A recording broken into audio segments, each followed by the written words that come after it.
Well, hello everyone, and welcome to another episode of Wisdom Chat, all things money and well-being. And my guest today is Nikki Eyre. Nikki is the founder of Conduct Change, that looks at the changing behaviours of work based on the prevention of workplace bullying. Nikki, it's lovely to have you on Wisdom Chat, and thank you for your valuable time. Hi Phil, it's lovely to be here today. Thank you for inviting me. Oh, no worries.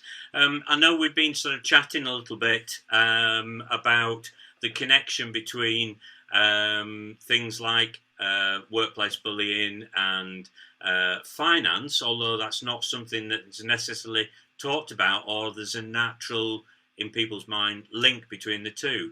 But should we just open that up and see where that kind of leads? Yeah, I think it's really interesting because there's kind of three different ways that we can come at this.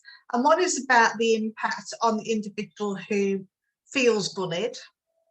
One might be about finances causing anxiety, which leads to behaviour change of somebody and therefore results in them developing and showing bullying behaviours in the workplace. And the other is about kind of financial impact of the whole organisation. So there's kind of three different areas there to explore. Yeah, it's interesting when you say that. I'm highlighting those three different areas.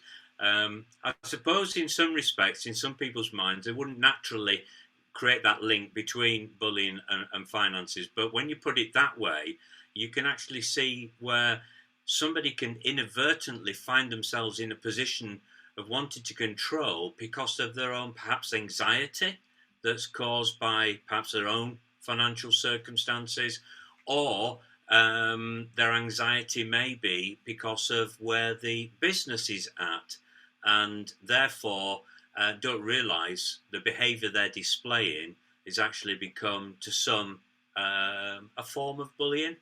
Would I be right in saying that? Yeah, and I think, particularly kind of following the pandemic, when people have perhaps had businesses where they've really struggled and they're desperate to get them back on their feet, then they might be pushing people when they're not quite ready to go there, for example, if they've had a long time off work. But you've got that, unless we turn this around, we could go under for some people. And that's a really difficult place to be in as a business owner. I think the other side of that as an organisation is that when you look at organisations, the board doesn't generally think about workplace bullying. It doesn't tend to be a topic that comes up on their agenda. And yet, if you have a bullying culture in an organisation, then it's we kind of dilute it down to an individual issue, and it's not generally. There can be bullying behaviours which are inherent through the whole organisation. So they're work related. They're about the amount of work that people are being asked to do, the demands that are put on them, how much control they have over their job, things like that. And so consequently, what we find is that people get to a stage where they start to feel bullied by these behaviours. And if there are, one person who speaks up about it, that may escalate into formal procedures, and that has a ripple effect on everybody around them. So it reduces productivity and performance of the person in the case, but also on the people around them. Yeah. And it can really impact on kind of the well-being of individuals. And so for somebody who feels bullied, who can actually feel like you've been traumatized by that. Yes. Workplace bullying trauma is becoming more recognised now. But actually what happens is it goes back up to the board. They look at it overall and they go, well, our performance has gone down, our profitability has gone down, productivity has gone down. Therefore, we need to do something about this. We need to get our performance back up. And they do it all on performance issues instead of looking at what are the behaviours and how is that impacting on the well-being and the attitude and behaviours of our workforce. Yeah. And so they reinforce the problems that were there in the first place. Yeah. So which is never going to make them more profitable.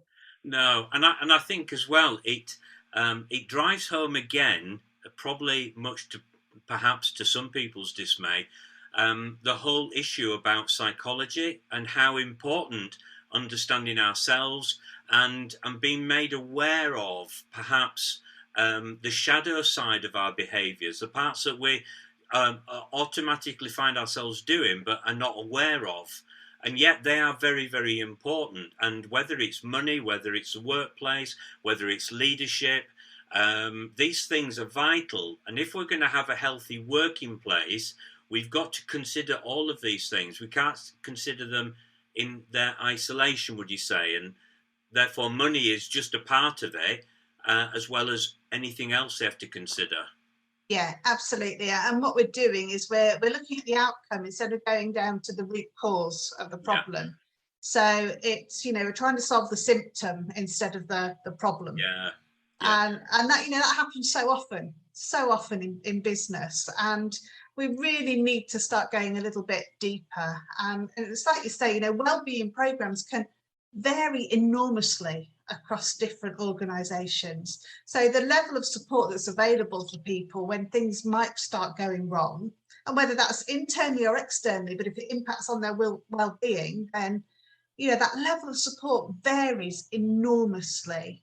And if people don't get the right kind of support environment, advice at the right time, then they can very rapidly damage their mental health, and then ultimately their physical health as they go through that.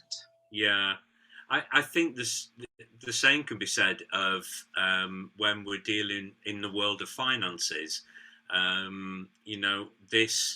We like measuring things as a society. We're very good at that. But the problem with that is that if we can't measure it, then perhaps it's not worth considering. And actually, there are aspects of who we are as individuals and who we are corporately that sometimes are not easy to measure, like our emotional state and how that can influence our choices and behaviours in life in any aspect, finances, workplace, leadership, whatever it may be.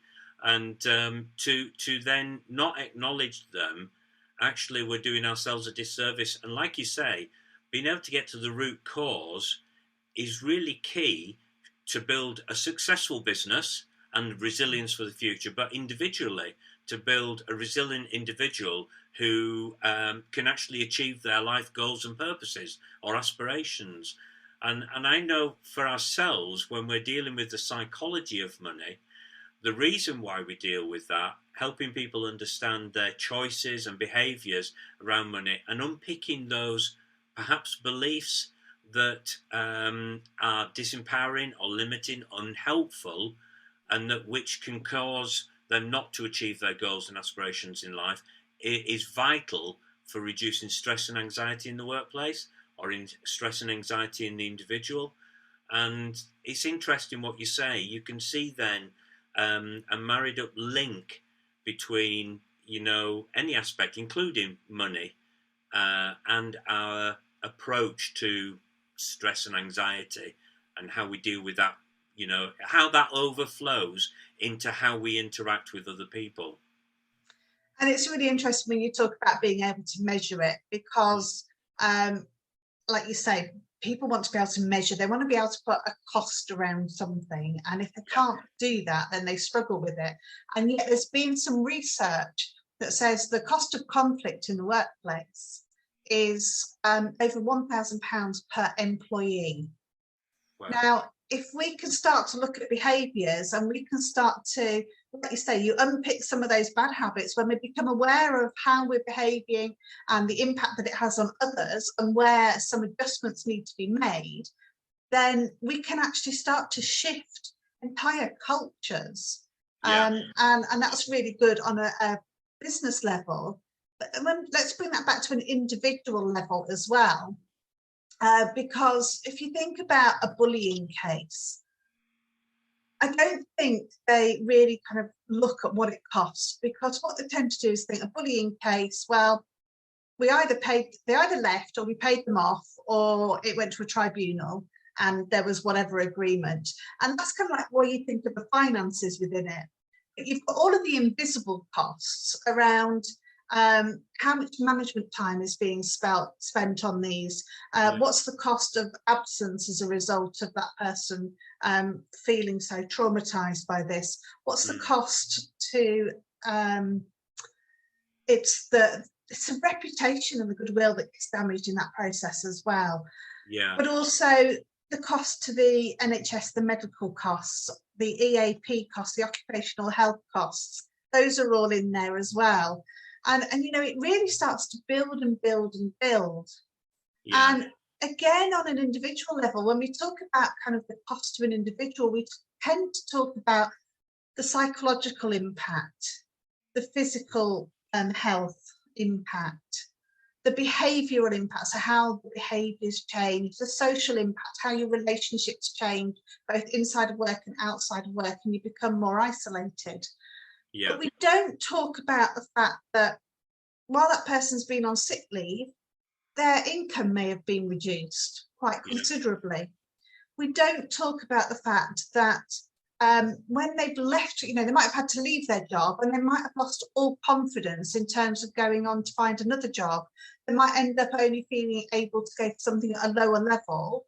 And for some people, they don't ever work again and end up on benefits. Yeah. For me, if you want a real example, I took a settlement agreement when I left and I got paid a few thousand. And if I'd have known how long it was going to take me to recover, I would never have walked away for that, because it took me about 6 years to really build my confidence back up to the level where it was before. And I think the real cost, because I had to sell personal belongings, we had to sell our house, and unfortunately we could downsize, but you know, not everyone's in that position.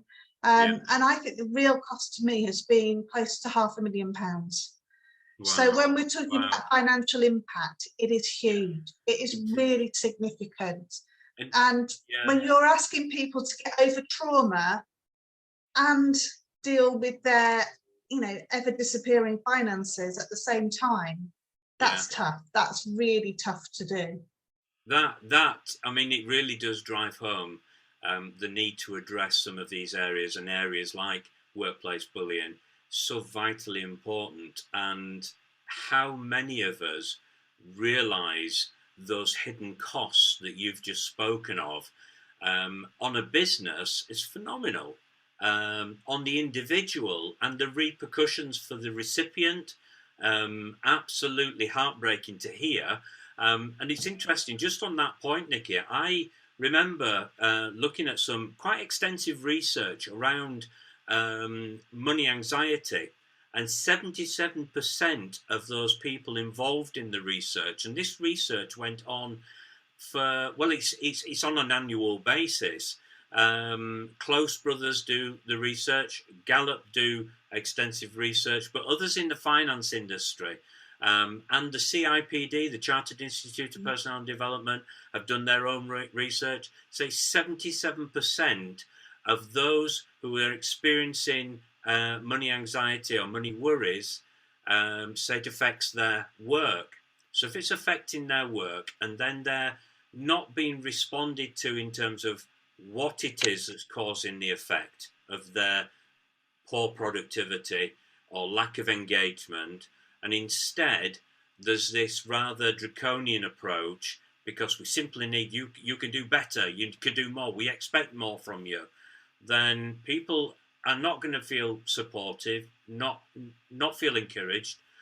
There isn't really an incentive to really do better, because they feel immediately judged and condemned in some respects. So that's on a personal level.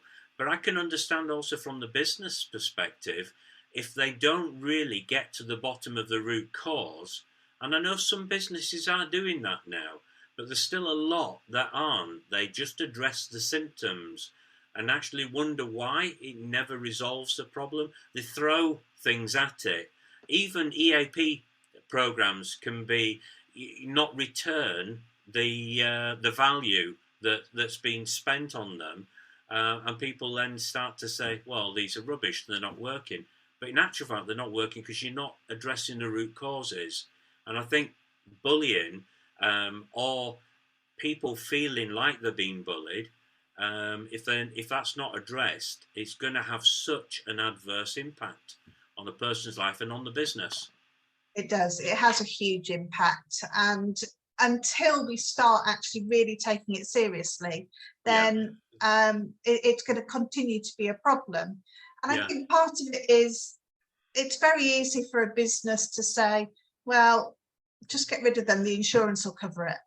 Yeah. And unfortunately, that is the attitude in some businesses. Yeah. Whereas other businesses will absolutely, they'll put the support in place and they'll help that person, they'll help to resolve the issue. And part of the problem is we've got systems that are not fit for purpose. They're very outdated. Somebody has to be right and wrong. And we know that it's not as simple as that. When you talk about the psychology behind it, it is not as simple as one person is right and one person is wrong. But that's how we're trying to do it. Yeah. And, you get HR come into the process and then they're actually paid to protect the organisation against going to a tribunal. So you have, what happens is it just escalates the anxiety, the concerns, the trauma eventually just escalates because of those. And, when you think how many people get involved in those, HR, management, union reps, occupational health, lawyers, judges, all of those people, the human cost is phenomenal, but also the financial cost of all of that is phenomenal as well. So why on earth would we not want to just get rid of that in the first place? I just wonder, Nikki, and correct me if I'm wrong in this, but I wonder sometimes, because we're talking a lot about the hidden costs, because they're hidden by their very nature, if we don't see them, we don't take account of them. So we tend to make judgments based on what we see or what we perceive we're seeing there and then. And as a result, we don't appreciate the long-term implications, and especially on a business, the financial implication in the long term. Even if we think, oh, we're going to win this, but actually, at the end of the day, what about the staff that remain that see what's happened? And people do talk, and we see that even in social media. Social media is such a voice for people airing their opinions, viewpoints, and so on about how companies are, how CEOs are, and so on. It makes good sense not to ignore these things, but to start to look at, well, what are the root causes here, and what can be done to help them change? And it just brings me to this point, Nikki. If we were going to say to an employee, if an employer was saying, I've not thought about these things, but actually they are quite impactful, what advice could you give to an employer that would cause them to perhaps investigate this field more and ask more questions, or even come and talk to you? Yeah, there are some really simple internal indicators of workplace bullying, which are also, very similar if there is problems with well-being in the workforce as well. So your absenteeism, your staff turnover, bullying complaints can be an indicator, but don't forget that not everybody, in fact, probably less than half of the people actually report bullying. And of those, very few will actually go through to a formal process. And so don't assume that your bullying complaint figures are a true reflection of how people are feeling in your organisation. That's only a very, very small part of the bigger picture. So just on that though, so if that's the case then, Nikki, what else could somebody do just to see, is this actually bullying or is this something else? There's no quick answer to that necessarily. Right. So actually it's probably a little bit more digging. So what we can do with organisations is we go in and we'll do an audit that looks at some of the quantitative and qualitative information that they've got. So there's more and more questions going to employee surveys now. There's people doing pulse surveys. So we can start to look for where are things going wrong. But, we need to flip that as well. And we need to say to an organisation, what are you doing to actually reinforce what are the positive behaviours that you want to see on a daily basis? Yeah. How do those behaviours align with the values that you have for your organisation? What are you doing to reinforce that message on an ongoing basis? How are you measuring that? Because actually what we've got at the moment is all of our kind of supervision, appraisal processes, things like that are all about performance. Well, let's take some of that out and put the focus back onto behaviour and, really modelling those good behaviours that you want to see, particularly from your leaders. And actually, if you start to link, bonus payments and salaries and promotions to the behaviours and not just to performance and profitability, then you'll see a real change in your organisation. And that's what people are looking for now. They want to know that they're going to be well treated and well looked after and developed and be able to, challenge and do things differently and have those opportunities, that psychological safety to be able to speak up without fear of humiliation is so, so important in an organisation today. Thank you so much, Nikki. And I would just add to that when any organisation is actually looking at just somehow measuring the well-being of their workforce, that they do actually consider the financial aspect, because where people are worrying about their finances, that too will have an adverse effect on their performance. And may in some respect contribute to certain behaviours that are not necessarily positive or what the company really wants to promote. So it's worth actually looking at that area as well in the mix. But Nikki, that's fantastic. Thank you so much for your time. Thank you so much for your insights as well around the area of workplace bullying, some of the hidden costs, which are phenomenal, really, when you think about it. And I hope that that's been very helpful to our audience. And if anybody has any questions or would like to talk to Nikki about the sort of workplace bullying, or even look at the financial side, then please do go on to Aurum Gold's website. We will put you in touch with Nikki, and we will put you in touch with anybody that's appropriate for your particular needs. So thank you very much for listening to another episode of Wisdom Chat. Thank you very much. And thank you, Nikki. Thank you, Phil.